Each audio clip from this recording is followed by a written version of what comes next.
Muy buenas noches, amigas y amigos televidentes, bienvenidos a Univisión. La seguridad ciudadana es una utopía en nuestro país. No hay espacio en el cual nos podamos sentir seguros. La violencia callejera, la impunidad del lavado de dinero, la corrupción pública, el trasiego de armas y el tono impositivo del discurso público, entre muchas otras, alimentan esta percepción.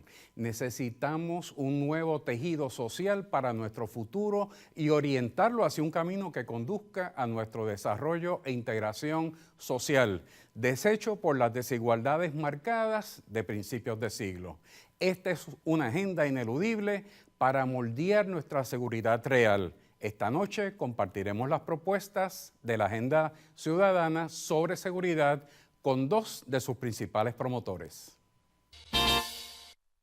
Para conversar sobre este interesante tema de importancia fundamental para nuestra ciudadanía, me acompaña en este segmento el profesor Félix López Román de CAPETCOM, así como el doctor José Gandía Pavón del Departamento de Psicología de la Pontificia Universidad Católica. Bienvenidos ambos a Univisión. Gracias por la invitación y gracias a los ciudadanos que nos están mirando.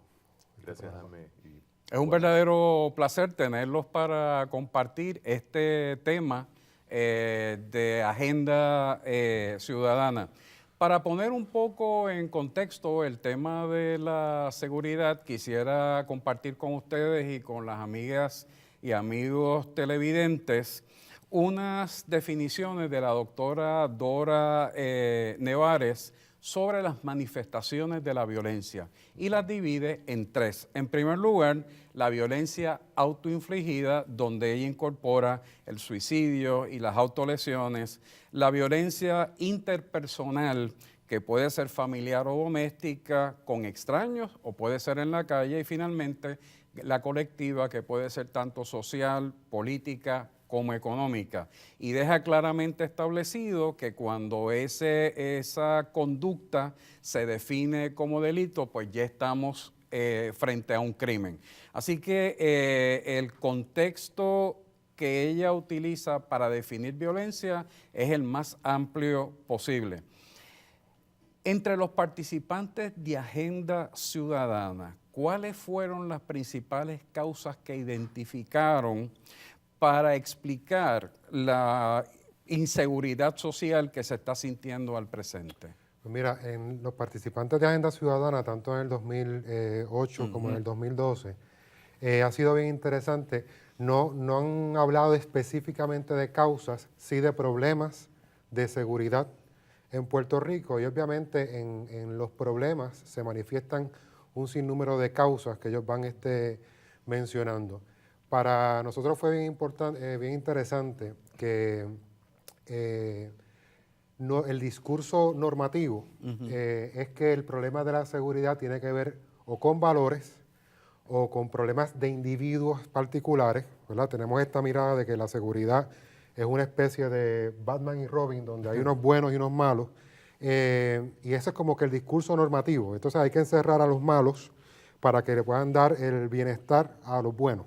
Los ciudadanos que participan en los foros nos pareció muy curioso que no adoptan ninguno de esos dos discursos y identifican como causas de la inseguridad problemas institucionales del gobierno, es decir, mal manejo en estructuras públicas, ineficiencia del sistema de corrección, del sistema judicial, ineficiencia de la policía, ineficiencia del sistema, de cómo pensamos el país todos juntos, ¿verdad?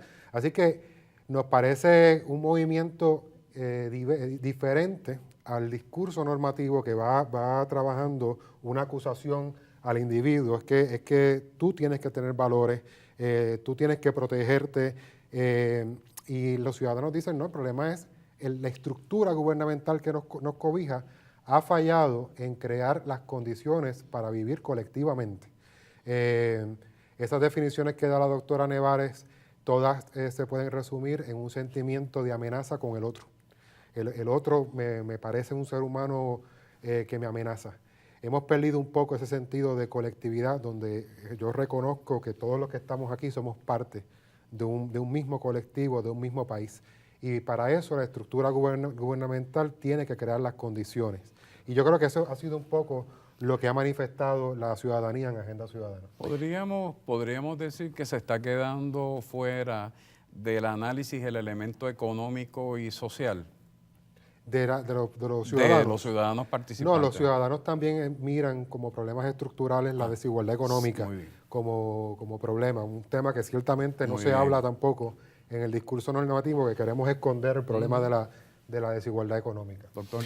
Yo pienso que parte del problema de la violencia y cómo lo estamos abordando, que inclusive puede sacarse de las definiciones o de la definición que está presentando la doctora, es el asunto de verlo o verla, la violencia, en la cabeza de la gente, e inclusive cuando se habla de una violencia en términos de familia, se ve la familia en un nivel individual.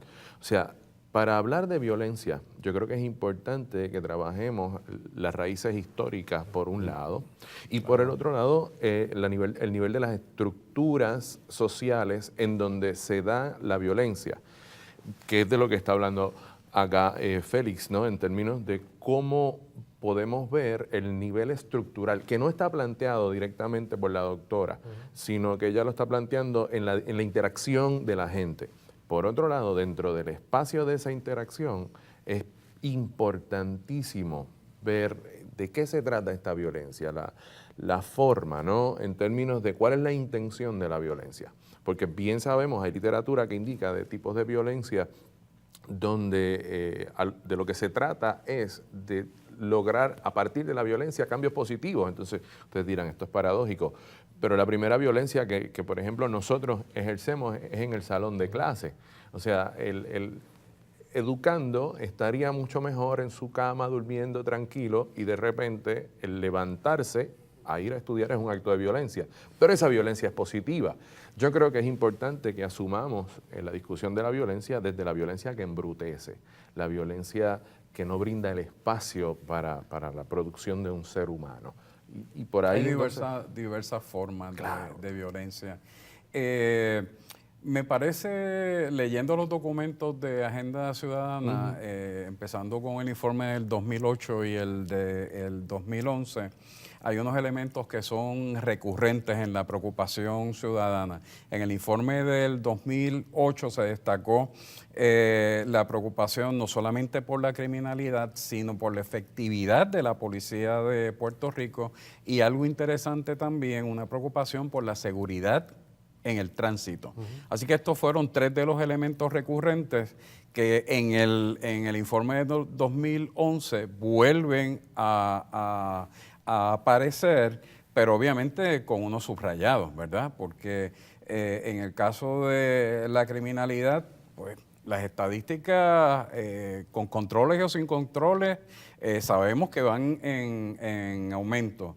La situación de la policía de Puerto Rico pues no es nada ideal y todavía está pendiente el asunto de la intervención del Departamento de Justicia sobre violaciones de derechos civiles y obviamente la seguridad en el tránsito. ¿Han sido recurrentes en el informe del 11? Del 2012. Del 12, que correcto. se publica en el 2012, sí fueron recurrentes los mismos temas de criminalidad, el problema del narcotráfico, la policía, como mencionas, y la seguridad vial, que es una de las preocupaciones más constantes de los ciudadanos. Nosotros pensamos seguridad solamente del asunto del crimen, ¿verdad? Pero también la seguridad vial se expresa como preocupación. En este 2012 se añadieron, interesantemente, dos preocupaciones adicionales que tampoco esperábamos. La ciudadanía la da sorpresas cuando uno la pone oído en tierra, y es la seguridad en lo referente a desastres naturales. Hubo propuestas relacionadas a ese tema, y la seguridad de los otros seres vivos que no son humanos, que son los animales. Hubo muchas también propuestas sobre cómo manejar el problema de los animales rialengos, el maltrato de los animales. Así que es interesante, la ciudadanía ha abierto un poco el campo de mirada antropocentrista, ¿verdad? Y se ha ido a mirar, ¿verdad?, a defender también la seguridad de los animales. Así que Eso sí, desastres naturales y la preocupación por los animales han sido las dos nuevas áreas que se añadieron. Todo, de nuevo, visto como problema causal la estructura gubernamental, que cómo transformarla, ¿verdad?, para poder manejar todo ese tipo de situación. Pienso que esto es parte del mismo proceso de lo que de las condiciones que ha creado Agenda Ciudadana, en el sentido de que está habiendo una transformación en la forma de mirar e inclusive una forma de asumir una ética comunitaria, asumir una ética desde la ecología. Y entonces, evidentemente, ya para este año, pues estamos viendo otro tipo de propuesta que integra dimensiones del ambiente. Sí, y en ese sentido que tú mencionas ético, nos pareció interesante de la propuesta de desastres naturales. Unos ciudadanos proponen cómo atender los desastres naturales en Puerto Rico, insertando en los currículos escolares manejo de emergencias, pero esto no significa aprender a esconderme debajo del pupitre, sino a poder salvar vidas a otros. El elemento ético que tú mencionas, cómo purificar agua, es unos elementos muy prácticos, cómo curar heridas de otros seres humanos, cómo ayudar a ancianos, cuál es el problema que puede tener un anciano frente a un desastre natural o un niño. Así que la propuesta en sí misma no es protegerme a mí, es enseñarle a nuestros niños, nuestros estudiantes de Puerto Rico, cómo manejar al otro en desastre natural. Así que ese componente ético ciertamente está presente en esos dos énfasis o en esas dos propuestas nuevas que surgen en el área de seguridad. Claro que sí, se transforma, ¿no?, esta idea de lo que es amor al prójimo con unos indicadores claros de qué podemos hacer por ese cuidado del otro. Tenemos que ir a una breve pausa. Amigas y amigos, no se retiren, regresamos en breve.